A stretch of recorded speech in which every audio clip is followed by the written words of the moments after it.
Hi കൂട്ടുകാരെ, എല്ലാവർക്കും ഞാൻ പറയാം ചാനലിലേക്ക് സ്വാഗതം. ഇന്നലെ 7:45 നമ്മൾ ഒട്ടും പ്രതീക്ഷിക്കാത്ത ഒരു വാർത്തയാണ് കേട്ടത്. ഭാവഗായകൻ ജയചന്ദ്രൻ സാർ നമ്മളെ വിട്ടു പോയെന്നുള്ള കാര്യം. ഞാൻ 8:30 ഒരു സീരിയലുണ്ട്, അത് കണ്ടുകൊണ്ടിരിക്കുമ്പോഴാണ് ന്യൂസിലിങ്ങനെ എഴുതി കാണിക്കുന്നത് കണ്ടത്. ഉടനെ തന്നെ ആ സീരിയൽ മാറ്റിയിട്ട് ന്യൂസിലോട്ട് പോയി കാണാൻ വേണ്ടിയിട്ട് അപ്പോൾ അദ്ദേഹത്തിൻ്റെ മോർച്ചറിയിലോട്ട് കൊണ്ടുപോകുന്നതാണ് കണ്ടത്. ഇന്ന് രാവിലെ തന്നെ എഴുന്നേറ്റ ഉടനെ പോയി TV വെച്ച് നോക്കുകയാണ് ചെയ്തത്. അപ്പോഴെല്ലാം അദ്ദേഹത്തിനെ മോർച്ചറിയിൽ നിന്ന് എടുക്കാൻ പോകുന്നതേ ഉള്ളൂ. ഇപ്പോൾ വരെയും അതിൻ്റെ മുന്നിലിരുന്ന് അദ്ദേഹത്തിനെ വീട്ടിൽ കൊണ്ടുവന്ന് പൂങ്കുന്നത്തെ വീട്ടിൽ കൊണ്ടുവരുമ്പോഴാണ് അവിടെ ആണെങ്കിൽ അധികം സൗകര്യങ്ങൾ ഇല്ലെങ്കിൽ പോലും ആളുകൾക്കൊന്നും കാണാനുള്ള അത്ര സൗകര്യം അവിടെ ഇല്ല. പക്ഷേ എങ്കിൽ പോലും ഈ ആംബുലൻസ് അവിടെ സാറിൻ്റെ ഭൗതിക ശരീരം വഹിച്ചു കൊണ്ടുപോകുന്ന ആ ഇടനാഴിയിലെല്ലാം ആ വീടിനോട് ചേർന്ന് ആളുകളിങ്ങനെ വരിശയായിട്ട് നിൽക്കുകയാണ് അദ്ദേഹത്തിന് ഒരു നോക്ക് കാണാൻ. എല്ലാവർക്കും അദ്ദേഹത്തെക്കുറിച്ച് പറയാനേ ഉള്ളൂ സമയം. എല്ലാവരോടും അദ്ദേഹം മിണ്ടുമായിരുന്നു, ആരെ കണ്ടാലും മിണ്ടുമായിരുന്നു. അദ്ദേഹത്തിൻ്റെ ശബ്ദം അദ്ദേഹത്തിന് മാത്രം സ്വന്തമായിട്ടുള്ളതാണ്. അദ്ദേഹത്തിൻ്റെ ശബ്ദം ഡ്യൂപ്ലിക്കേറ്റഡ് ആർക്കും അനുകരിക്കുക ഇന്ന് വരെ കഴിഞ്ഞിട്ടില്ല. യേശുദാസ് സാറിൻ്റെ പിന്നെ ആളുകൾ അനുകരിക്കുന്നുണ്ട്, പക്ഷേ ജയചന്ദ്രൻ സാറിൻ്റെ ശബ്ദം ഒരാൾക്ക് പോലും അനുകരിക്കാൻ കഴിയത്തില്ല. അദ്ദേഹം മലയാളത്തിലും തെലുങ്കിലും തമിഴിലും കന്നഡയിലും ഹിന്ദിയിലും എല്ലാത്തിലും പാടി കഴിവ് തെളിഞ്ഞൊരു വ്യക്തിയാണ്.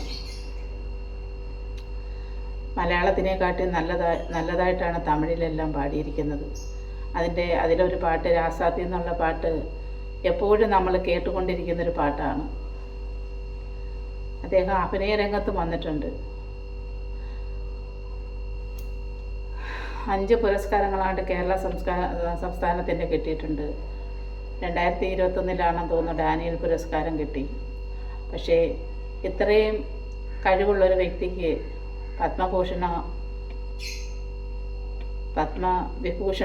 വിഭൂഷണമോ കിട്ടിയിട്ടില്ല.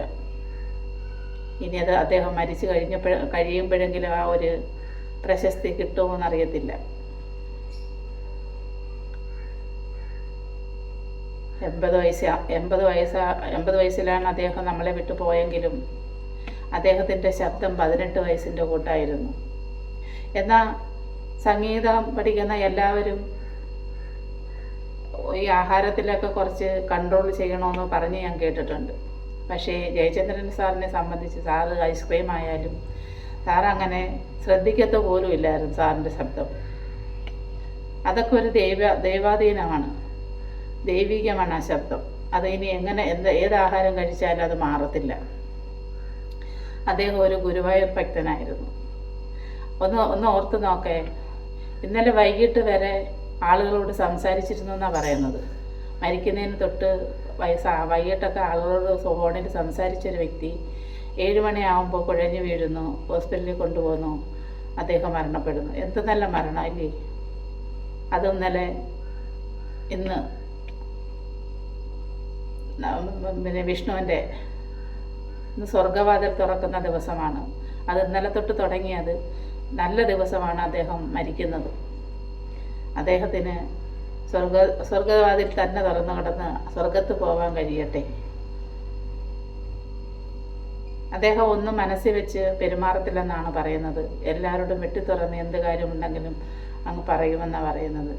എനിക്ക് ഇന്നലെ TV-യിലെല്ലാം സാറിൻ്റെ ഒരു കുഞ്ഞു ഫോട്ടോ, സാറിൻ്റെ ആണെന്ന് തോന്നുന്നു, ഒരു കരിയെല്ലാം എഴുതി ഒരു ഉടുപ്പൊന്നും ഇടാതെ ഇങ്ങനെ കുട്ടി പരുവത്തിലിരിക്കുന്നൊരു ഫോട്ടോ. അതെനിക്ക് ഒരുപാട് ഇഷ്ടമായി. ഞാൻ എപ്പോഴും ആ ഫോട്ടോ ന്യൂസിലേക്ക് കാണുമ്പോൾ കണ്ടുകൊണ്ടിരിക്കുകയാണ്. സാറിൻ്റെ ആ ചെറിയ പ്രായത്തിലെല്ലാം എന്ത് സൗന്ദര്യമായിരുന്നു സാറിനല്ലേ! അദ്ദേഹം പാടിയ പാട്ടുകളെല്ലാം ഹിറ്റായിരുന്നു എന്നുള്ളതാണ്. പാട്ട് പഠിക്കാതാണ് അദ്ദേഹം ഈ ലെവലിലെത്തിയത്. പാട്ട് പഠിച്ചവർക്ക് പോലും ഇതുപോലെ പാടാൻ കഴിയുമെന്ന് അറിയത്തില്ല. ജാനകി അമ്മയെ പോലെ ജയചന്ദ്രൻ സാറും പാട്ട് പഠിച്ചിട്ടില്ല. അദ്ദേഹം പാടിയ കള്ളിച്ചെല്ലമേലെ കരിമുകിൽ കാട്ടിലെ രജനിതം വീട്ടിരുന്ന ആ പാട്ടൊക്കെ എന്ത് നല്ല പാട്ടുകളാണ്. അതുപോലെ തന്നെയാണ് മഞ്ഞിലെ മുങ്ങിത്തോർത്തി, ഏകാന്തപതിതൻ, രാഗം ശ്രീരാഗം എന്നുള്ള പാട്ട്, അങ്ങനെ എത്ര പാട്ടുകൾ, ഒത്തിരി പാട്ടുകൾ എല്ലാം പഴയ നമ്മൾ ജയചന്ദ്ര സാറിൻ്റെ പാട്ടുകൾ നമ്മൾ ആകാശവാണിയിൽ കേൾക്കുമ്പോൾ പാടുന്നത് ജയചന്ദ്രൻ എന്ന ആ ഒരു പാട്ട് നമ്മുടെ ചെവിയിൽ ഇങ്ങനെ നമ്മുടെ ടി വിയും മൊബൈലും ഒന്നും വരാത്ത ആ സമയത്തൊക്കെ നമ്മൾ ആ പാട്ട് കേട്ട് ആസ്വദിക്കുമായിരുന്നു നമ്മൾ. ഇപ്പോഴും ഇവിടെ ചേട്ടനാണെങ്കിൽ പഴയകാല പാട്ട് ആ പഴയകാലത്തോട്ടുള്ള പാട്ടുകൾ എപ്പോഴും ഇഷ്ടം. കാരണം അതിനൊരു കേൾക്കുന്നതിനൊരു ഇമ്പം ഉണ്ടായിരുന്നു. അത് നമ്മുടെ മനസ്സിൽ നിന്ന് ഒരിക്കലും മായത്തില്ലായിരുന്നു. അതുപോലെ തന്നെയാണ് പ്രായം തമ്മിൽ മോഹം, അങ്ങനെയല്ലേ ബേബി ശാലിനിയുടെ ഒരു സിനിമ, അതിലെ പാട്ട്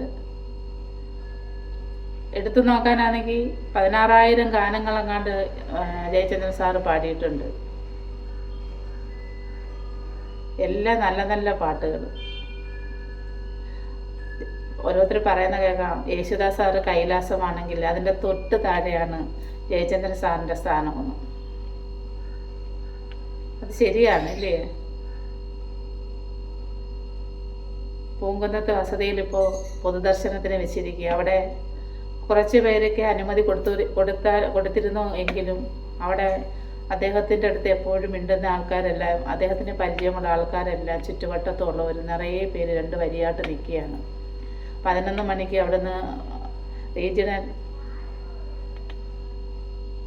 സംഗീത അക്കാദമിയിലോട്ട് കൊണ്ടുവരുമെന്ന് പറഞ്ഞെങ്കിലും പക്ഷെ അതിന് കഴിയുമെന്ന് തോന്നുന്നില്ല. 12 മണിയെങ്കിലും കഴിയും അവിടെ കൊണ്ടുവരാൻ. എല്ലാവർക്കും കാണാനുള്ള അവസരം ഒരുക്കിയിരിക്കുന്ന അവിടാണ്, സംഗീത അക്കാദമിയിലാണ്. നാളെയാണ് ശവസംസ്കാരം. ഈ അവസരത്തിൽ സാറിൻ്റെ ആത്മാവിന് നിത്യശാന്തി കിട്ടാൻ ഞാനും എൻ്റെ ഫാമിലിയും അതിനോടൊപ്പം ചേരുകയാണ്. സാറിന്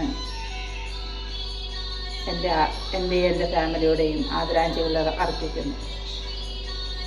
സാറ് മരിച്ചു പോയെങ്കിലും ഒരിക്കലും മരിക്കുന്നില്ല. നമ്മുടെ എല്ലാ ഹൃദയങ്ങളിൽ സാറിൻ്റെ പാട്ടിലൂടെ നമ്മളെല്ലാവരും സാറിനെ എപ്പോഴും ഓർത്തുകൊണ്ടേയിരിക്കും. ഒരിക്കൽ കൂടി സാറിന് പ്രണാമം പറഞ്ഞുകൊണ്ട്